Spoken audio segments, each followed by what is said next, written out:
Good morning to all of you. It just turned 9 o'clock.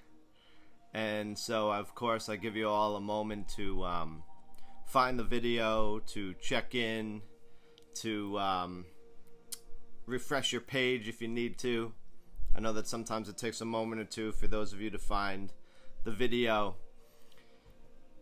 But I welcome all of you this morning to this beautiful, at least here, depending on where you're tuning in from. But right now, where I am, it's absolutely a beautiful morning. Good morning, Emily and Valerie. Thank you for joining us this morning. And hello, Laura. Welcome to you. I appreciate you all being here. And I hope that this is the start of a wonderful, holiday weekend for many of you. Even though I know that a lot of people aren't going to be going out doing anything. I just hope it's a nice, relaxing, peaceful weekend that's filled with a bunch of happiness and love and all of that. But compassion and love are not weaknesses. Sometimes they're looked at, especially in our society, as if they're like a weakness. But they take courage. They are courageous, and they are strengths that arise out of seeing the sort of true nature of suffering in the world around us. And compassion allows us to bear witness to that suffering, whether it is in ourselves or another, without fear. It allows us to call out injustice without hesitation and to act strongly. Compassion doesn't mean we don't act. It doesn't mean we don't fight for things. It just means we don't hate when we do it. And so compassion and love are not weaknesses. They're the greatest forces that we can use. They're the greatest weapons that we have at our disposal, and they really are the only bullets that should be fired and the bombs that should be dropped are those of love and compassion, because used in the right way, these energies do have the ability to change the world. Who would have ever thought that Gandhi would be able to stand up peacefully, march, do his demonstrations, peaceful resistance, and be able to overcome the oppression of the English government that was basically owning India at the time.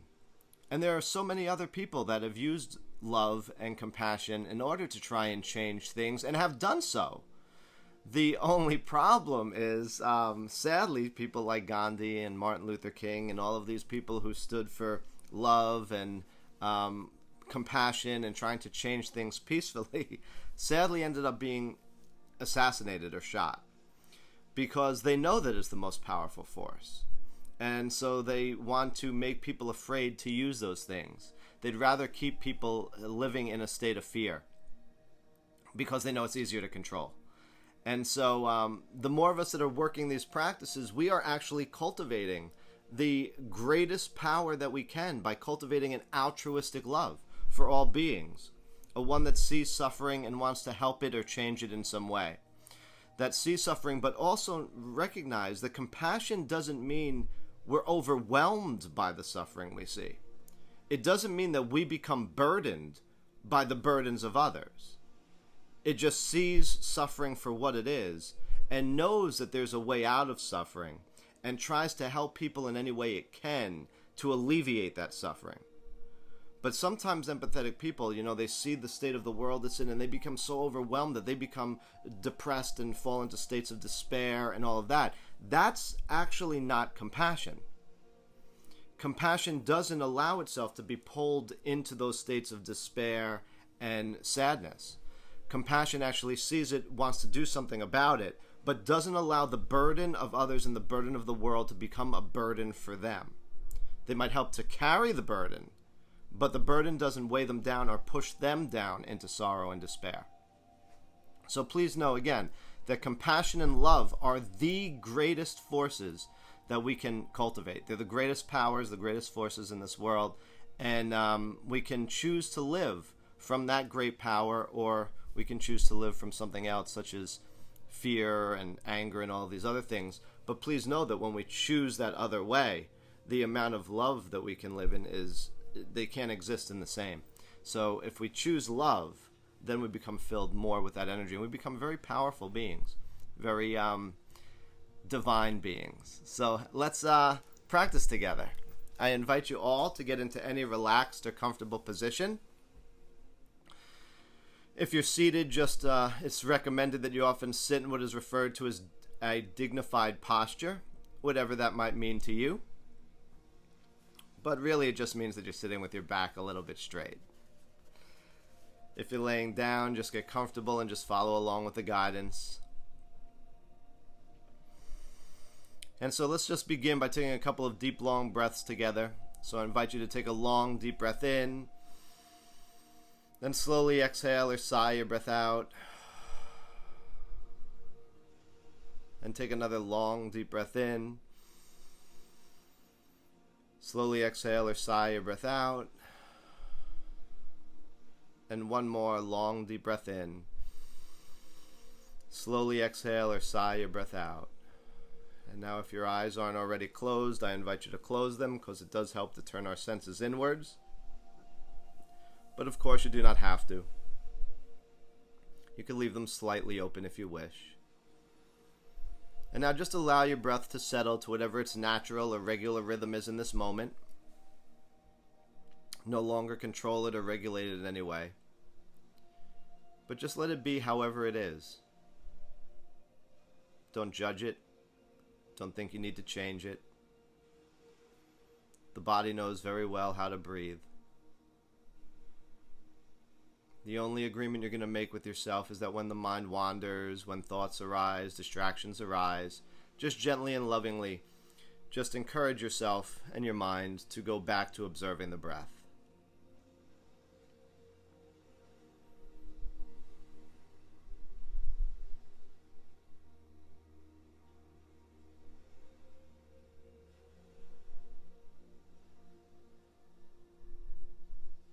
By being aware of the breath, we're actually centering ourselves in this moment, the present moment, which is the only true reality. And so we're connecting ourselves more deeply with that.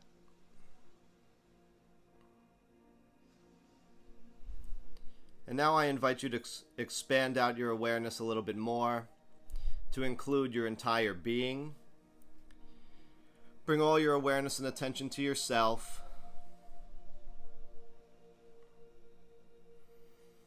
And now we're going to begin the practice by sending some loving energy, sending some loving kindness inwards to ourselves first. Because that's where the practice must begin. Because we can't truly love another if we don't love ourselves. And so please just silently repeat, or of course if you're alone, you could gently whisper or softly whisper and recite these statements after me. I am loved. I am happy. I am healthy. I am peaceful.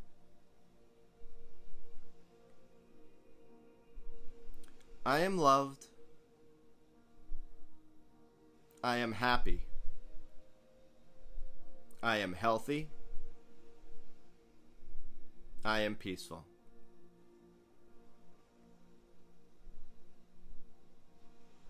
I am loved.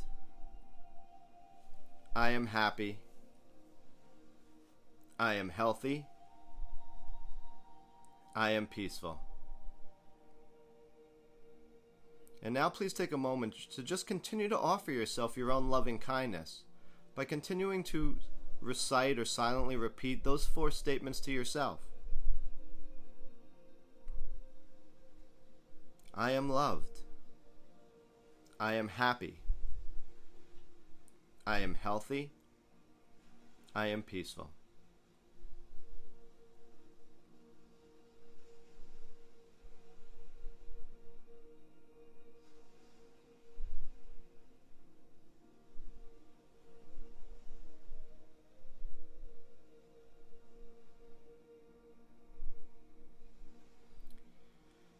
Now sometimes we can feel a little bit awkward in giving ourselves this sort of attention by sending this loving kindness towards ourselves. Sadly, in American culture and Western society, sometimes we feel undeserving of love. We don't feel worthy of it. But if we don't love ourselves, who will?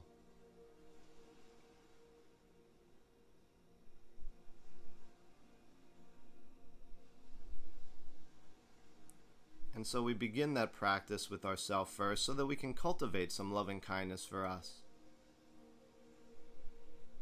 Because if we don't show ourselves love and kindness, very often others won't either, because they recognize that we don't love ourselves.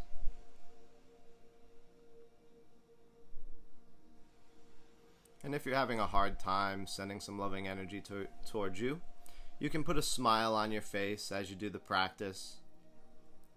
It does help us to feel a little bit better and cultivate that feeling of love and happiness as we work through our loving kindness meditation.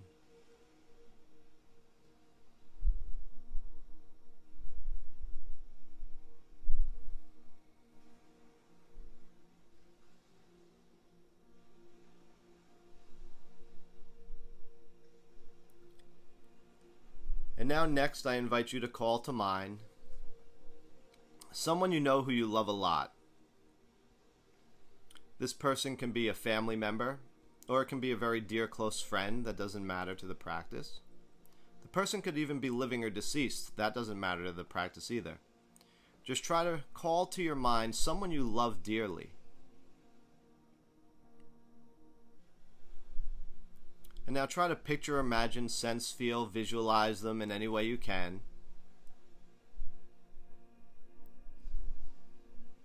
And now we're going to offer our loving kindness to this person.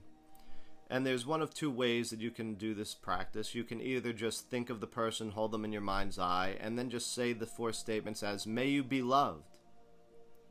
May you be happy. May you be healthy. May you be peaceful. Or if you wish to personalize the practice a little bit more, you can insert his or her name into the statements and say, may he or she be loved. May he or she be happy. May he or she be healthy. And may he or she be peaceful.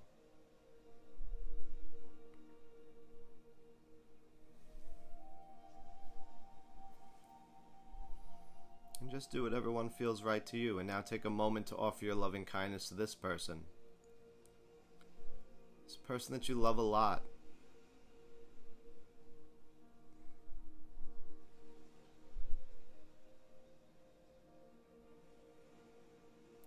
And try to not let them practice just be mechanical or just like some lip service in which you're reciting these statements very, very fast or just running through them quickly. Really try to think about what you're saying, what you're offering this person. And rest in the statements themselves. So when you say, may you be loved, really rest in what you're saying. Think about what you're saying and meaning. And let that feeling of love be generated as you offer them this statement. Then when you say, may you be happy, really rest in that and think about that and allow a happiness to be sent to them with the phrase. May you be healthy. May you be peaceful.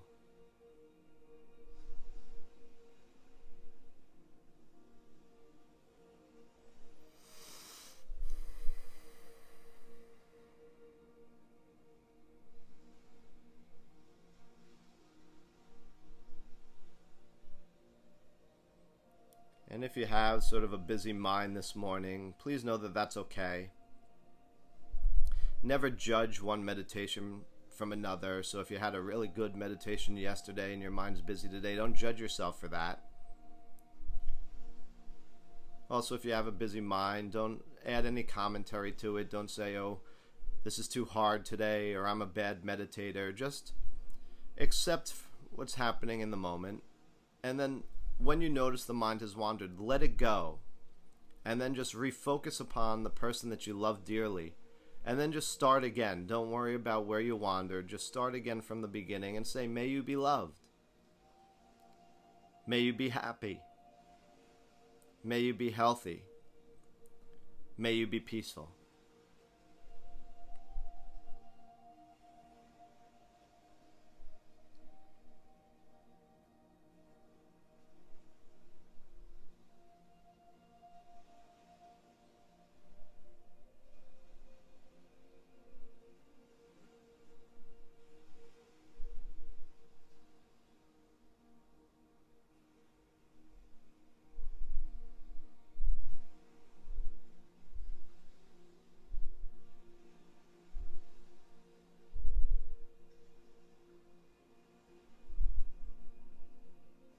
just really hold this person that you love dearly in your mind's eye. Try to picture, imagine, sense, or feel them before you. And just continue to offer them this loving kindness. Now we're sending out this loving energy outwards. We started with ourselves, sending it inwards, but now we're sending it out through a series of people. Some who will be easy and some who will be a little bit more difficult.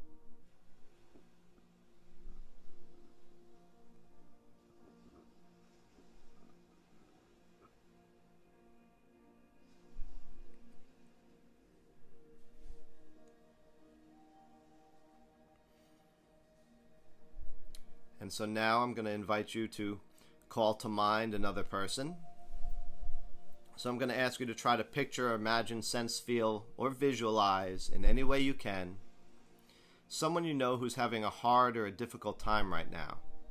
And there's many people in the world that are. There are people that have lost their jobs. There are people that are struggling in many ways. So by a difficulty, this can be someone who's suffering mentally, someone who's suffering emotionally, or of course you know someone who's suffering maybe with a sickness, illness, or disease. Someone who's in need of a little extra healing at this time. Just try to think about someone like that. And now we're going to offer our loving kindness to them in the exact same way we did with the person we love dearly. And so we can just begin by saying, may you be loved. May you be happy. May you be healthy. May you be peaceful.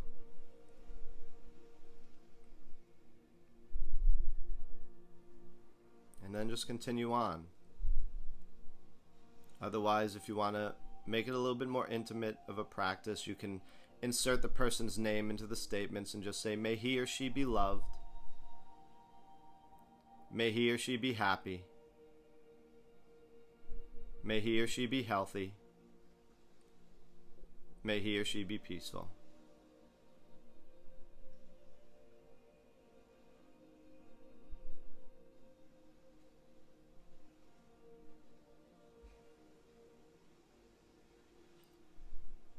And now we're just going to take a couple of moments to offer our loving kindness to this person.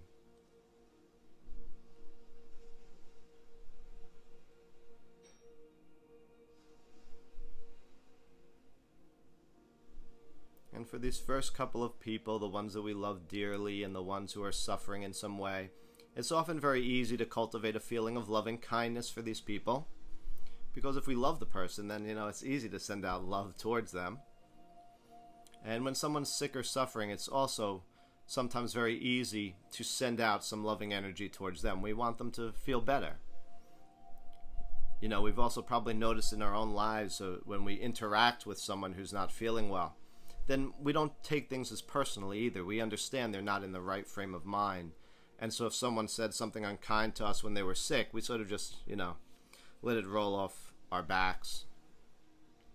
And so it's easy to cultivate a feeling and be a little bit more forgiving towards someone who's sick or suffering.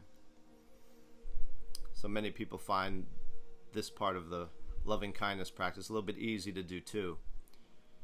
In a moment we'll be moving to the second half, which tends to get a little bit more difficult for people, but for now just continue on thinking of this person who's having some sort of difficulty and just keep offering them the well wishes. May you be loved. May you be happy. May you be healthy.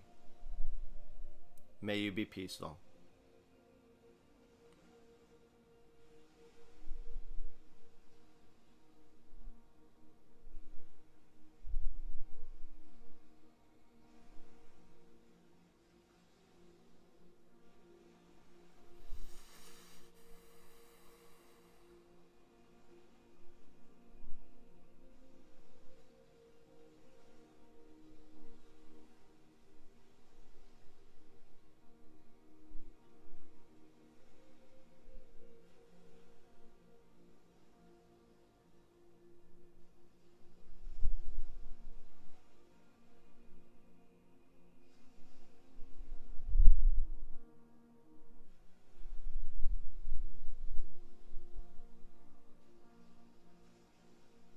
Just a little reminder to The great Zen master Thich Nhat Hanh often says that when we do our practice, we should, put a smile on our face as we do, because it shouldn't be just like something that is like a grim duty that we're sort of just forcing ourselves to practice, but we should be coming to it with a sense of playfulness, a sense of exploration. And within the loving kindness practice, I truly believe, at least for me, that thinking about putting a smile on my face, and even putting a smile on my face, does help me to generate that feeling of loving kindness a little bit easier. And so maybe it will for you too. But if it feels awkward or something like that, you don't have to do it. But I truly believe it's hard to feel down when we have a smile on our face.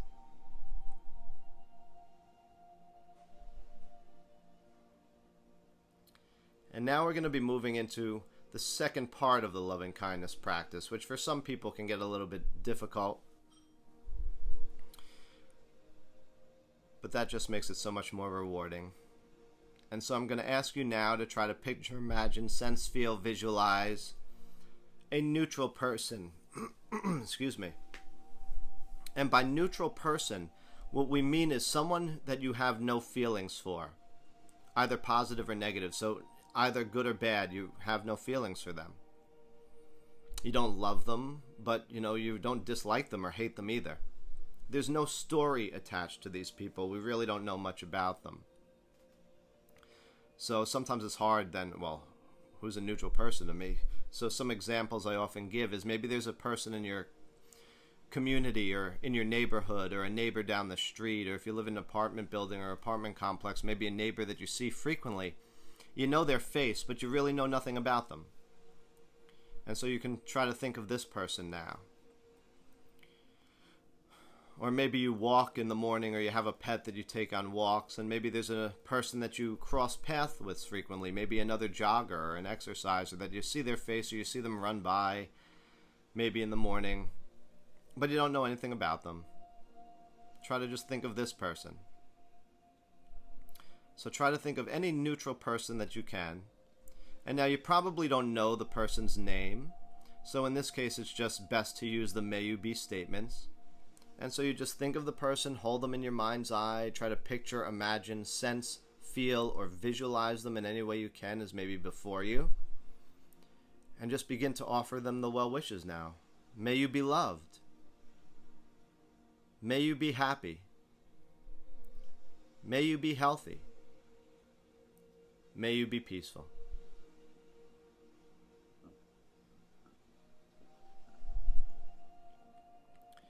And now just take a moment to continue on to offer them this loving kindness.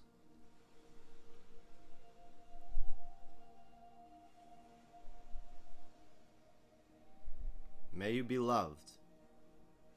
May you be happy. May you be healthy. May you be peaceful.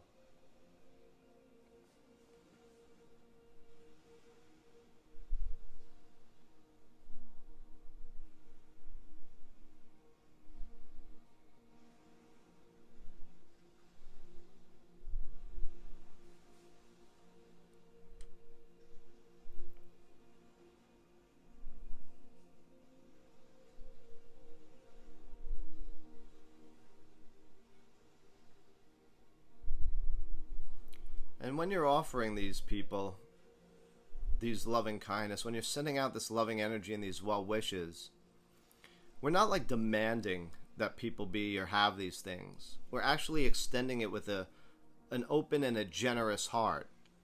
So when we're saying these phrases, may you be loved, may you be happy, may you be healthy, may you be peaceful, the way we're extending that is with the same way we would say to somebody, may you have a happy birthday.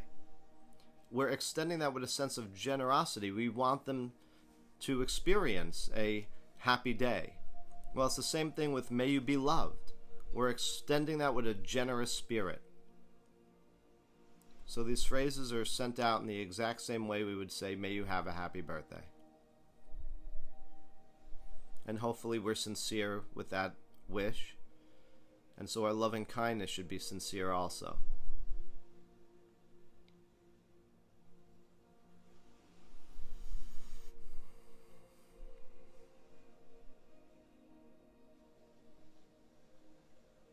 whenever the mind wanders, again, don't worry, don't get upset. If you got a pretty busy mind this morning, that's perfectly natural and okay. Just whenever you notice that the mind has wandered, just gently and lovingly refocus now on this person who is of a neutral persuasion, and then just start again from the beginning. May you be loved. May you be happy. May you be healthy. May you be peaceful. The returning back is helping us to build up concentration. It's teaching the mind how to focus. Concentration is a powerful component of meditation practice. Many people don't realize that. But a stable mind, a concentrated mind, really is what leads us into the meditative state. And then the extending of the well wishes helps to open our heart. So this is a beautiful practice which brings heart and mind together.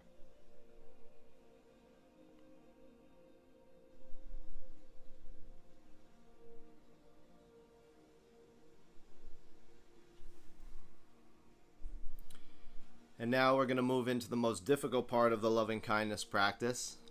I know that there are many people out there that really don't look forward to this part, but it is the most powerful part of the practice.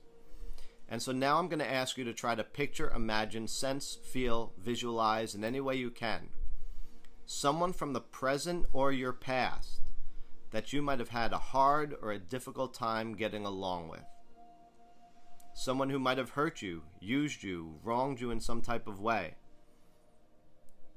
Someone with whom you've had conflict.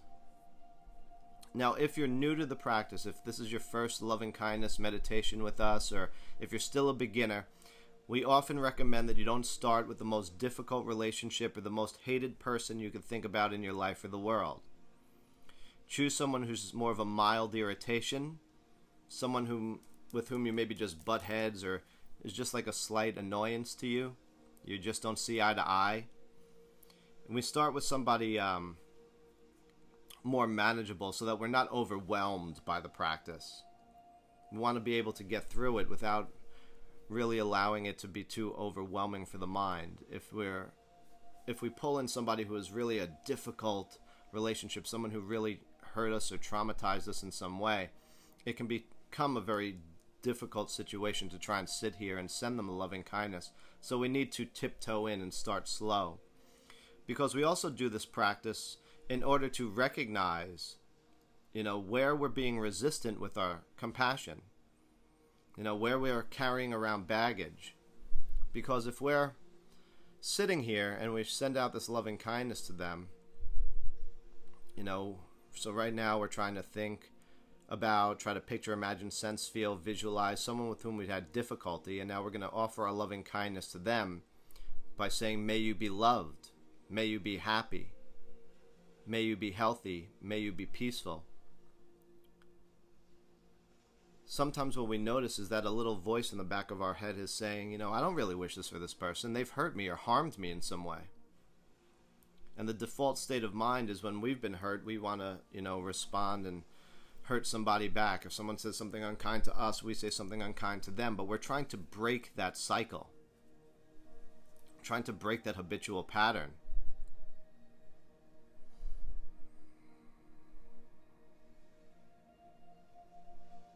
And if we're sitting here and if we're sending out this loving kindness to this person and we're noticing that we're getting angry or upset or annoyed just by this person, please understand also that it's not really them.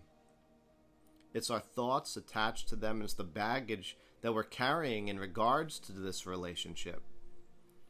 And so it's in this part of the practice, it's time for us to let that baggage go. Not for the other person.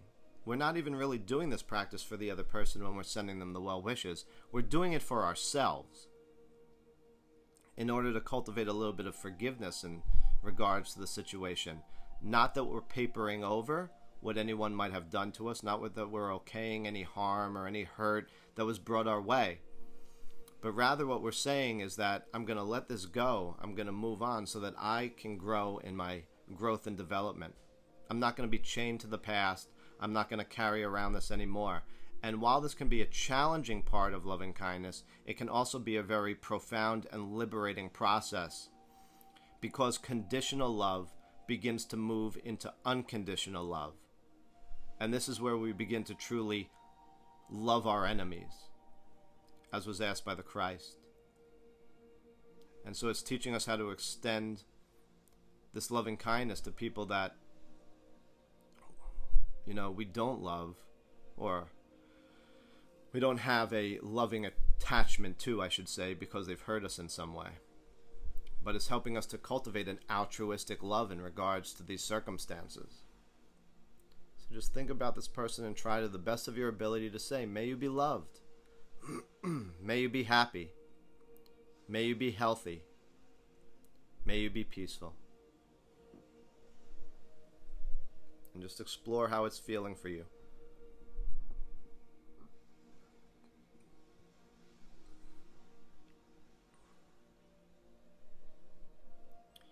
You may notice that there's a little bit of a lack of intensity in your loving kindness compared to the person that you love dearly. And that's perfectly natural. Just continue on. Your heart will open in time.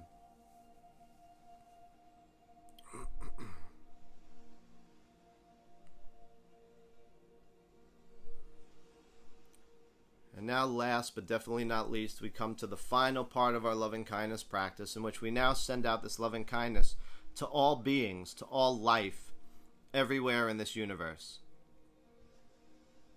So please just once again silently repeat, or if you're alone, just you can softly whisper and recite these statements after me. May all beings be loved. May all beings be happy. May all beings be healthy. And may all beings be peaceful. May all beings be loved. May all beings be happy. May all beings be healthy. And may all beings be peaceful. And now please take these final few moments to sincerely and wholeheartedly offer your loving kindness now to all beings, to all life, everywhere in this universe.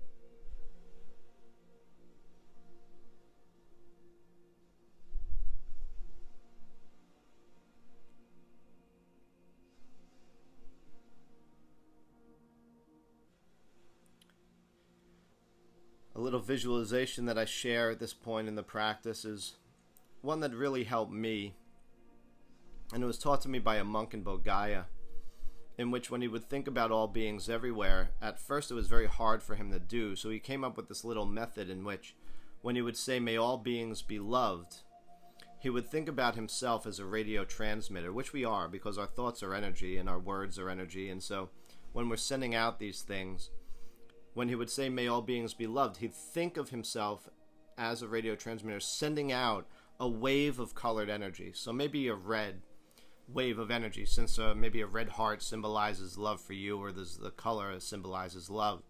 As you say, may all beings be loved, you can think about a red wave of energy moving away from you in all directions. And then when you say, may all beings be happy, whatever color symbolizes happiness for you, you could send out that colored wave in all directions.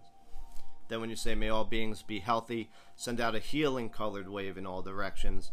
And finally, when you say, may all beings be peaceful, send out a peaceful colored wave in all directions. And just see how that feels. Maybe it will be helpful for you too. But for others, the visualization might be a little bit more of a distraction than just sitting and thinking about these phrases. So if it's distracting, just don't use it. Just put it aside. I only offer that as a tool, which might be helpful for some, but won't be helpful for everyone. So now just continue on for this final moment, thinking about all beings everywhere. And by beings, we don't only mean humans, we mean all life forms. And just say, may all beings be loved. May all beings be happy. May all beings be healthy, and may all beings be peaceful.